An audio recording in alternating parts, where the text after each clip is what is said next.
রাজনীতি ও ব্যবসা দুই অঙ্গনেই সমান ছন্দে বিচরণ করছেন আমির খুসরু মাহমুদ চৌধুরী। ১৯৪৯ সালে চট্টগ্রামের উত্তর কাটল্লির এক সম্ভ্রান্ত পরিবারে তার জন্ম। তার পিতা মরহুম আলহাজ মাহমুদুন নবী চৌধুরী ছিলেন যুক্তফ্রন্ট সরকারের গণযোগাযোগ মন্ত্রী এবং পূর্ব পাকিস্তান আইন পরিষদের সদস্য।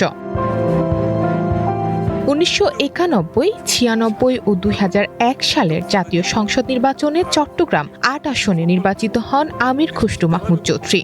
২০০১ থেকে ২০০৪ সাল পর্যন্ত বেগম খালেদা জিয়ার মন্ত্রিসভায় বাণিজ্য মন্ত্রীর দায়িত্ব পালন করেন। এর মধ্যে কেটে গেছে বিএনপির ক্ষমতা হারানোর ২০ বছর। দলটি ক্ষমতায় এসে এবার অর্থমন্ত্রীর দায়িত্ব দেন আমির খুসরু মাহমুদ চৌধুরীর কাঁধে।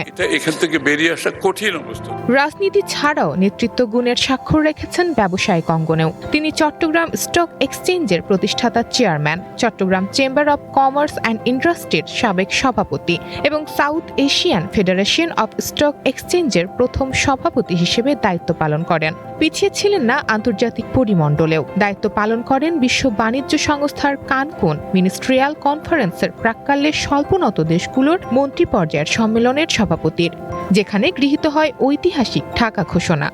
সিদ্ধান্ত নিতে হবে, অনেকগুলো মেজার নেব যেগুলো জনপ্রিয় নাও হতে পারে।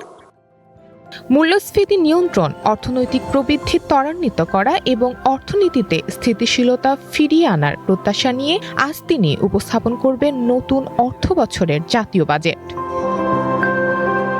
শবনাথ স্মৃতি, ওয়ান নিউজ, ঢাকা।